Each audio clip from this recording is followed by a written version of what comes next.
The transfer portal is giving teams headaches. How should we feel about all the transfer portal departures so far, and should we be nervous of what's to come? We're diving in today at Locked On Golden Gophers. You are Locked On Golden Gophers. No matter what we're going to do here, we're just going to keep rowing. Your daily podcast on the Minnesota Golden Gophers. However it turns out, we're just going to keep rowing.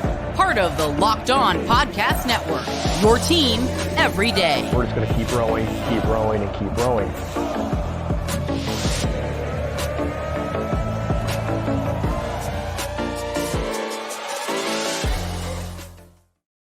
You're listening to Locked On Golden Gophers, part of the Locked On Podcast Network, your team every day. My name's Kane Rob, host of the podcast, former collegiate football video coordinator, and recruiting assistant, here to talk Golden Gophers with you each and every day of the week, Monday through Friday now. Yesterday, we had a little catch up, but we've got some great shows for you this week, and I am excited to dive in deep here at Locked On Golden Gophers. So be sure to follow us wherever you get your podcasts at Locked On Golden Gophers and leave a 5-star review so that way others can find the podcast. And head on over to YouTube, hit subscribe, and join the community. We're building it up. It's been a great time. I enjoy the comments. I've got some of the players that you guys are wanting to hear on the podcast, including Christian Hoskins, including Elijah Spencer, and many more. So if there's others you want to hear on the podcast over the course of the offseason, be sure to drop that in the comments below so I can get that on the list and hopefully get it happening for you. We'll have them on this upcoming offseason, which is officially in tow. Now, to kick off offseason, we have to talk about the departures in the portal because you know what? It is absolutely going bananas for teams all over the place. And so far, the Gophers haven't had any since the spring game, but will that hold true? And also, how have transfers done coming in under Coach PJ Fleck's time with the Gophers? We're going to talk about both of those things today, so let's kick it off with departures first. Now, like I said, we've officially cleared over 48 hours after the spring game, and we have yet to see a transfer departure go out, which is a promising thing, and you love to see it. But we are not in the clear yet. So when are we clear? When can we stop worrying about it all of a sudden?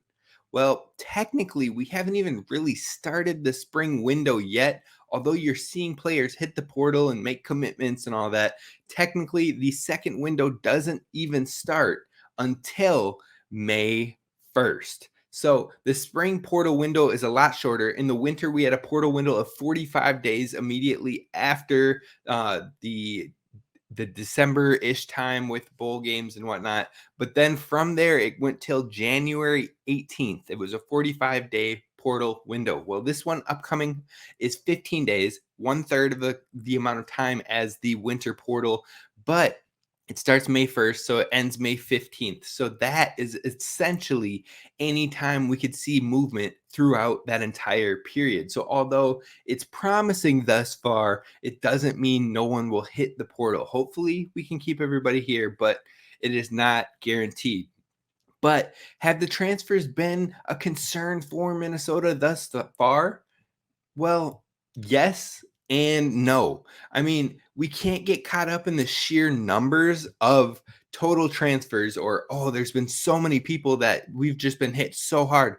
I mean, yes, we've had a lot of transfers, but you have to go deeper. You have to look at how are these players an impact? How many left with no playing time or no opportunity, and which ones were shocks, which ones were absolutely catching you by surprise. That's how you can start to gauge how critical the transfer portal was hitting you. So when you're looking at the total number, that 15 players who have hit the transfer portal, yes, it looks daunting, it looks crazy, it looks wild, it looks like it hurts. But if you dive in deeper, only 8 of those 15 players saw a total of 50 snaps or fewer. So 8 of those 15, that's over half of the players we've lost to the portal, weren't really on the field at all. You're talking about players like Lorenzo Surgers, Austin Sullivan, Ike White, Jalen Glaze, Gage Keys, Austin Booker, Stephen Ortiz Jr., and Cameron James. All of them had 50 snaps or less at their position. Now, the only player that really had more snaps outside of that was Jalen Glaze, who played a lot of snaps on special teams. But none of those players were huge impact blows. Now there was a lot of talent with a lot of those players. You saw the upside. You were hoping that they could take the next step to be a bigger player in the rotation or even larger than that at a starter's position. But if you're looking at the immediate impact, 8 out of 15 didn't make a huge change for us. So then beyond that, you've got 2 out of 15 were rotational players with under 300 snaps on the season. That's Trey Potts and that's Donald Willis.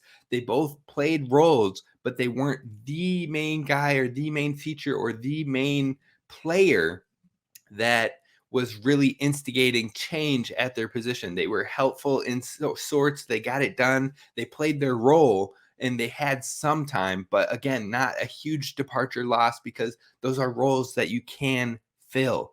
So far, 10 out of those 15 weren't deafening blows for the Gophers. That leaves 5 players that were impact players that took a lot of snaps and outright they played 300 or more snaps in at least one season, but most of them played at 300 more in multiple seasons for the Gophers. Those 5 are the real concern because playing time is not the reason that they left the program. And that is when you look at the departures. Were they expected or were they not? And of those 5, 3 were absolutely shocking. 3 of them were. And 2 you had hoped maybe they'll stay, maybe they'll continue to grow in their roles here, but the depth there and the youth stepping up, it wasn't an outright shock. So the 3 that absolutely were shocking, in my opinion, were Trill Carter, Flip Dixon, and Beanie Bishop. All of them looked like they would have played starter roles or have been playing starter roles. Trill had played 586 snaps in total last year between special teams and the defensive positions that he had. Then he had 388 in 2021 and 271 in 2020. Flip Dixon had 445 snaps in 22 and 286 in 2021. And then Beanie Bishop had 479 snaps in total in 2022, with about 300 of them being at different slots on the corner position, outside, inside, and even a couple safety snaps as well. So Beanie Bishop, Trill Carter, Flip Dixon, those are the ones that caught us all by surprise because you expected them to continue to be the starter, continue to play a huge role, and be a big thing for the Gophers. But the other 2 that played a lot of snaps, and you could see maybe why, was Dalen Wright and Braylon Oliver. Both of them had played large roles for the Gophers in these past couple seasons, but you saw the depth building. You saw Cody Lindenberg stepping up. You saw Maverick Baranowski in the wings. You saw Devin Williams in the wings, a lot of young players stepping up in the linebacker position, especially at the will over there. And it was like, okay, I can see it. And also he wanted to get closer to home. Along with that, Beanie Bishop also was a player who wanted to get closer to home. Both of those players ended up closer to home. So you can kind of see the reasoning there. And then Dalen Wright also ended up closer to home in his home state of Texas. So those ones, they start to make sense, but that is what you need to look at, the nitty gritty when it comes to these transfer portal departures. You can't just look at the sheer number. You have to look at the impact, the amount of snaps that are leaving, and if it is shocking. If you can answer those 3 questions, that's when you can start to gauge how bad the portal is hitting us. So as of right now, 5 out of 15, that's 33% of our transfer portal losses being big-time players. It hurts a little bit. It hurts. It's a little unexpected, but it's not devastating to the program quite yet. So hopefully you can keep that in mind as we move towards this end of the spring portal. May 15th will be the end of that. So yes, start to look at that. Start to keep that in mind. It hurts to see those guys leave, but in the end, with actual context to those transfers, it makes it a little bit of an easier pill to swallow. Keep those 3 things in mind as other players may be determined to hit the portal before you absolutely go AWOL. But let's talk about something even more important when it comes to the transfer portal, and that is portal players coming in. How has the production been with Coach PJ Fleck? How much has he gotten from these guys in his time here? Is it going to make that much of a difference? The players that we bring in, that's what we're going to dive into and talk about coming up next. First, we need to talk about our friends over at FanDuel. Now, you should go to FanDuel.com/lockedon so you can take advantage of a no sweat first bet if you are a new customer. And what that means is if you lose on your first bet, you can get up to $1,000 back in bonus bets. So why not try it? And it's a perfect time to check it out because you've got the NFL draft coming up in full swing. Now, the odds for pick number 1 have Bryce Young as a massive favorite right now, and it's basically a cakewalk for him. But when you move to the pick number 2, it gets a little more dicey. It gets a little bit more close with the odds currently, as Will Levis is currently in the highest favorite odds for pick number 2. If you don't believe that, if you don't think, no, there's no way, that's all a fluke, it's all draft talk, and you think they're going to go with CJ Stroud or Will Anderson, they have better odds now, and it's time to go lock that in. It's the perfect time to take a chance on a no sweat first bet. So again, head over to FanDuel.com/lockedon so that way you can take advantage of up to $1,000 back in bonus bets over at FanDuel.com, America's #1 sportsbook. Gophers fans, thank you so much for listening to Locked On Golden Gophers and making us your first listen when it comes to Gophers Daily Sports. And if you are excited for the NFL draft this week, then you absolutely need to go check out Locked On's NFL mock draft special. It's here, it's bigger than ever, and it has coverage from the college hosts of the players, the NFL hosts of the shows. It has coverage from scouts and different opinions for you at every slot, every pick, and it is a combination of so much analysis and expertise that you definitely should go check it out. All episodes, and there are 6 of them, are available at Locked On NFL Draft on YouTube or wherever you listen to podcasts. So check that out prior to the draft, which will be here before you know it. Now, Gophers fans, again, I am so excited that this thing is growing, it's building, and I want to give much love and shout out to the everydayers out there that are listening to this podcast each and every day, and you've been able to make the connections of everything that's been going on every single day. We talked about last week before the spring game happened. We talked about defensive players that have stood out and offensive players that stood out. We talked about Jack Henderson, who's been standing out in the spring. He walks away with an interception in the spring game. We talked about Elijah Spencer, who has been a standout on the offense. He walks away with 11 receptions in the spring game for over 130 yards and a touchdown. If you want all the latest details, definitely tap in each and every day. We've got you covered over here. And it's not just football. We'll talk about basketball. We'll talk about hockey as we continue to get going. So definitely shout out to the everydayers and become one yourself by hitting subscribe over on YouTube and keep this party rolling. Now, let's talk about the transfers that have been coming into the program, because that might be even more important than the ones leaving. So one thing that I think isn't mentioned enough when it comes to Minnesota in the media is that Coach Fleck and staff have had fairly successful hit rate when it comes to portal production, when it comes to getting the most out of the players that they take from the portal. So how have the transfers done, and how many have we brought in thus far in the Fleck era? Well, if you look at 2017 and 2018, we didn't bring in any transfer portal players at all. And that makes sense because Coach Fleck always talks about how this is a life program and he wants to develop kids as they commit and help them become better people on and off the field and really invest into the people that they recruit. But as the times have changed, as the portal has become more prominent, Coach Fleck and staff have gotten more and more involved in the portal. And you can see that just in the amount of additions that have been added each and every year. Because you hit 2019, there were 3 additions. You hit 2020, there was 1 addition. And then you hit 21 and 22, and all of a sudden you're seeing 7, 8, and more each and every year. But how does it look production-wise of those years? Well, we hit 2019. We had 3 players coming in. 2 of them were major ads. They played starter roles at times in Benjamin St. Juste and Micah Treadway. So 2 out of 3 were playing impact roles for the Gophers. One of those 3 ended up an NFL pick and ended up a honorable mention for all conference awards. And then the one miss that you had was a kicker, a specialist. Makes it a little harder to sometimes guess, or sometimes the opportunity just isn't there. You only have 1 kicker playing at a time. So 1 hit or 2 hits, 1 miss on that one. 2020, it was 1 miss, one player overall, and it's just a player who never saw opportunity as a long snapper. Then you head into the bigger years of 2021. 2021, we had 7 players coming in from the transfer portal. 3 of them were major adds in Matthew Trickett, who became the starting kicker for the Gophers last year. Jack Gibbons, who led the team in tackles in his year, was all Big Ten honorable mention. Ended up playing in the NFL, wasn't drafted, but made a roster and actually led his team in tackling in multiple games in his rookie year last season. And then Niles Pinckney, who played a starter role for the Gophers coming from Clemson. Then on top of those 3, you had 2 rotational players in Carter Shaw, who played a backup offensive line position, but is now potentially stepping into a starter role. So he could be even seeing more production than what was maybe anticipated.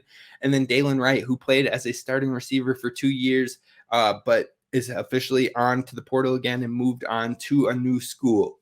Then from there, you have 2 misses in that 2021 class with Val Martin, who's projected to do well, projected to play a bigger role, and just didn't end up doing it. And then a kicker with no opportunity. Then you move on to 2022, which was last season. You have 8 players in the transfer portal that came to the Gophers. 3 were immediate starters from the jump, and Kyler Baugh, and Quinn Carroll, and Chuck Filiaga. Now, 2 of those guys are going to be multi-year starters in Baugh and Quinn Carroll. And Quinn Carroll even saw honorable mention from the Big Ten in Chuck Filiaga, who is only played for 1 year, started every single game, and ended up a 3rd team for the Big Ten when it came to the coaches. That's 3 major impact players with heavy production, 2 of them getting Big Ten conference nods. And then you had another 3 players that were rotational and contributed in Beanie Bishop, in Ryan Stapp, and in Darnell Jeffries. Now, 2 of those, one has maybe potentially retired. We still don't have full clarity on the Stapp situation, but he has officially been off the roster. And then Beanie Bishop moved on to another school in West Virginia. But Darnell Jeffries is still here. He's looking to play a bigger role on that defensive line. So again, lots of hits, lots of good production, lots of players that have played a massive impact. And then the 2 misses from the 22 class were Lorenzo Surgers, who has officially hit the portal again and didn't really play any snaps. He played 50 snaps here for the Gophers, and then another kicker with no opportunity. So that's 19 transfers who have played for Minnesota in the Fleck era, and 6 out of those 19 were misses. 6 out of 19 missing is not bad at all, especially when you consider that 4 of those 6 were specialists who were kickers or long snappers. That doesn't hurt. You're talking about you've had 2 true misses at players that can play a ton of opportunity from the transfer portal that you're expecting to play a big role. 2 misses, Lorenzo Surgers and Val Martin, out of 19 transfers in thus far. That is a good thing. That is good portal production. That is a lot better than I had initially thought before I dived into the numbers. So what do we have coming in 2023? Well, you'll see we have 7 players already locked in, with 4 that look like they're going to play roles immediately. You've got guys like Jack Henderson, who looks like he could be a starter. Corey Crooms, who looks like he could be the starting wide receiver at the slot position. Elijah Spencer, who went off in that spring game as well. And then Sean Tyler, who is going to play a role in that backfield for the Gophers this year. Those guys look like they'll make an immediate impact like we've seen for years past now. And then you've got 3 players that still could factor in, but Chris Collins was injured. We need more edge players. I think he can step into that if he can get healthy this fall. You've got Ryan Seelig, who is looked to be a player who could play in that linebacking core this year if he can get up to speed and really fight his way into more rotational time. And then you've got Kemp, who has come in at the kicker position. We'll see what happens there. History hasn't been great for our kicker transfers coming in, but that means there are a lot of players that could play at least rotational, if not bigger roles. So as the Gophers hit the portal this spring and likely bring in maybe 1 cornerback, maybe 2, and some other players, you should be at least relieved or take note of the guys that are coming in, because the Gophers have been successful in the transfer portal. It should give you some calm as we move forward, because you can keep in mind now that if we have any departures, you can think through it and think, is the impact related, or is it impact related, or is it opportunity related?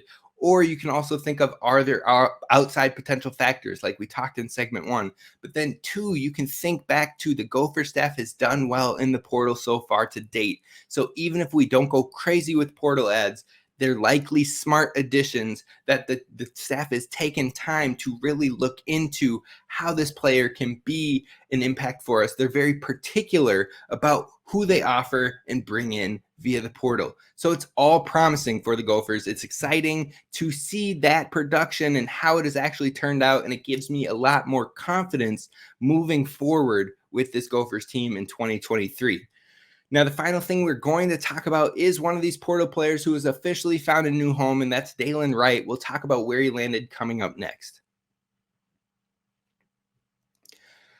All right, Gophers fans, here it is. It's time to wrap this thing up, and we're going to wrap today's show up by talking about where Dalen Wright landed in the transfer portal. Dalen Wright is headed back home to Texas. He's officially going to TCU, the team that ended up in the national championship last year, playing wow, I'm blanking again. Georgia. They played Georgia in the national championship. They played Michigan in the round before and really had a scrappy back and forth battle between Michigan. Lots of respect to that team coached by Sonny Dykes. They are losing some impact players from that national championship team, so we'll see how the success carries over. But they got a good one in Dalen Wright, especially when it comes to the talent of the wide receiver position. Now, we know we expected a lot here with the Minnesota Golden Gophers and with Dalen Wright overall, but it just didn't end up playing out to what we thought it would be over his time here. He had 280 yards last season with 1 touchdown. Prior to that, he had 365 yards and 2 touchdowns the year before. But we know that Dalen Wright is a guy that has that speed, that has that strength, that has the size. He looks like an NFL type receiver. I've even heard from one of the players on the current roster that had seen Dalen Wright and been like, he's one of the most gifted, naturally gifted wide receivers that I had seen in my time playing football. But we also know how it all shaped out here with the Gophers. It's not on the field that is the concern for Dalen Wright, and it's not off the field in terms of trouble off the field. It just comes down to the attitude and the impact of playing the role that is assigned. So hopefully he finds a bigger opportunity that he is more in tune and aligned with at TCU, so he can take advantage of all that talent that he has. But he is moving on from the Gophers. And this one feels a little different in my opinion. It feels like kind of like Bucky Irving, where we know Bucky Irving left to Oregon because of the NIL and a bigger opportunity and whatnot. But I feel like a lot of us had that gut feeling of, Bucky is going to be a guy. He's going to be the dude. He's going to show out. And then he went over to Oregon his first year, absolutely showed out as he was splitting time. And I honestly think he's going to run away as the true starter for Oregon in this upcoming season. So tons of production going Bucky's way. And for this one, that's what I feel with this Dalen Wright addition to TCU. I feel like it's just going to click this time. It's just going to be this is the final end of the road. This is the final chance. And I have to ball out. I have to do what is expected right now. And I think TCU is also probably going to give him a little bit of leeway and be like, none of these other schools used you in the right way. And they could be right. Maybe we didn't. But at the same time, there were also some things that just weren't aligned for the Gophers and Dalen Wright. So best wishes to him. But we're moving forward and we are moving onward and upward, as people like to say. And that's going to do it for us today at Locked On Golden Gophers. Now, later this week, we're going to talk about, are the QB departures showing that Ethan is that guy? And we're going to talk all about Ethan on tomorrow's show. Then we're going to talk about a topic that happens to be brought up by a lot of conference opponents, a lot of fans within the conference that aren't fans of the Gophers, and they're very critical of PJ Fleck. So we're going to take a look at that. We're going to take a look at if those statements they say have any weight. So definitely be sure to hit subscribe so you don't miss those, because you're absolutely not going to want to. This is Kane Rob signing off. I will see you tomorrow. Row the boat. Sky you mind. Go Gophers.